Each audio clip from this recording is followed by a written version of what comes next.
السلام علیکم ورحمۃ اللہ. حامدا ومصلیا اما بعد فاعوذ باللہ من الشیطان الرجیم بسم اللہ الرحمن الرحیم ولكن كونوا ربانيين بما كنتم تعلمون الكتاب وبما كنتم تدرسون. صدق اللہ العظیم. محترم علماء کرام و طلباء اعظام، کل مجھے فون آیا، جناب حارث سلمہ نے مجھے فون کیا اور کہا کہ آپ کو دارالکتاب والسنہ میں آنا ہے. تو میں سوچ رہا تھا کہ وہاں پر نہ معلوم کیسا پروگرام ہوگا. جب یہاں آ کر دیکھا تو یہاں پر اللہ کے نبی صلی اللہ علیہ وسلم کے عاشقوں کی ایک محفل سجی ہوئی ہے. نور کی ایک برسات یہاں برس رہی ہے اور یہاں پر عاشقان رسول اپنے سود عشق کو تسلی دے رہے ہیں نعت نبی گنگنا کر. بہرحال یہ جو پروگرام تھا وہ ماشاءاللہ کافی اعلیٰ اور عمدہ پروگرام تھا. اس پروگرام کے مبارکباد کے مستحق ہیں یہاں کے جو منتظمین ہیں، جناب مولانا محمد محسن صاحب و دیگر اساتذہ کرام. اللہ تعالیٰ ان کی ان کاوشوں کو اور ان کی محنت کو قبول فرمائے. ایک بات جو میں طلباء کرام سے کہنا چاہوں گا وہ یہ ہے کہ آپ ایک آیت لکھی دیکھ رہے ہیں وَلَكِن كُونُوا رَبَّانِيِّينَ بِمَا كُنْتُمْ تُعَلِّمُونَ الْكِتَابَ وَبِمَا كُنْتُمْ تَدْرُسُونَ. اس آیت کا کیا مطلب ہے؟ نیچے اس کی تفسیر بھی لکھی ہوئی ہے عربی میں. اس کا مطلب یہ ہے کہ آیت دلالت کرتی ہے اس بات پر کہ علم حاصل کرنا،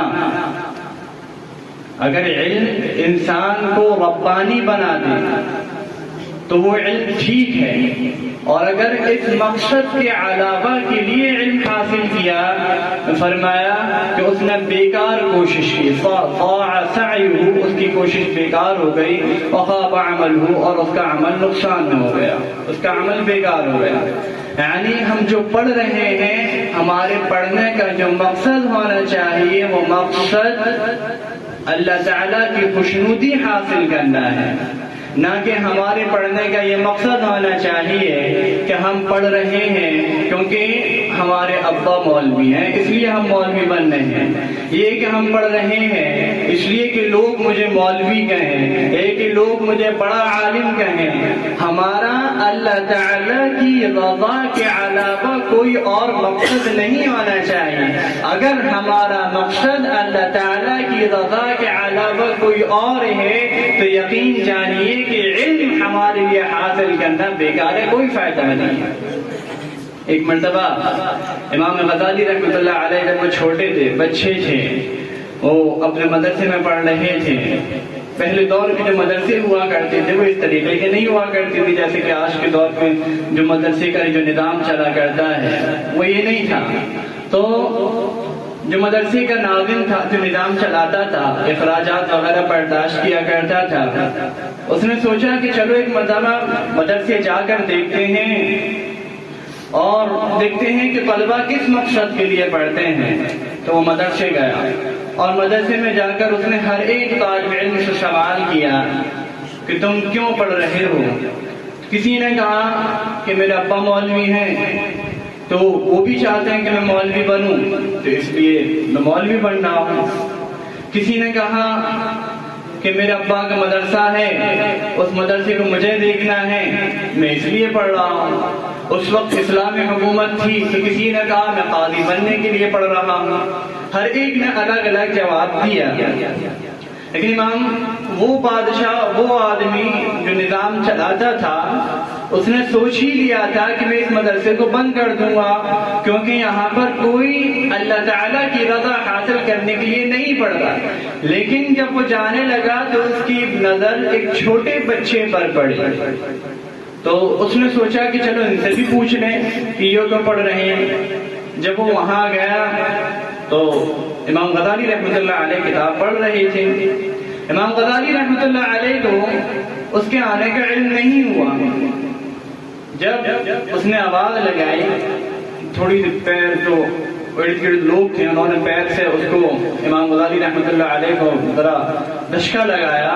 تو امام غزالی رحمۃ اللہ علیہ نے کتاب سے نگاہ اٹھائی. انہوں نے دیکھا کہ یہ سامنے کھڑا ہوا ہے، ناظم سامنے کھڑا ہوا ہے، تو وہ اٹھ گئے.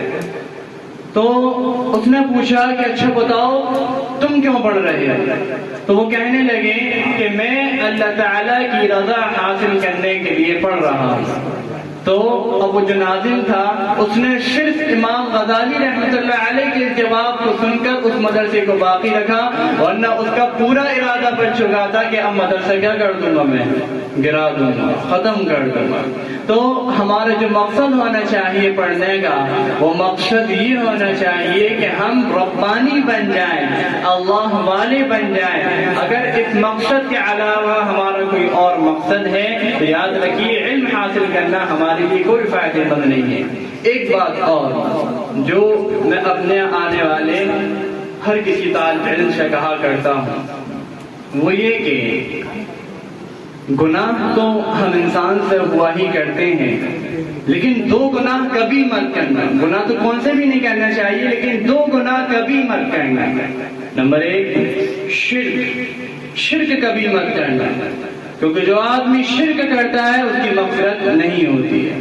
دوسرا گناہ زنا کبھی مت کرنا، کیونکہ جو آدمی زنا کرتا ہے فرمایا کہ علم اس سے اٹھا لیا جاتا ہے، بزدلی اس کے اوپر لاد دی جاتی ہے. تو اس لیے کوئی بھی گناہ کرنا اس کے بعد توبہ حاصل ہو سکتی ہے، لیکن جو آدمی زنا کر لیتا ہے توبہ حاصل ہو جائے لیکن وہ آدمی علم سے محروم ہو جاتا ہے. اس لیے کبھی بھی زندگی میں دو گناہ ہرگز نہ کرنا، ایک شرک نہ کرنا، ایک کبھی زنا نہ کرنا. بہرحال اللہ تعالی ہمیں عمل کی توفیق عطا فرمائے.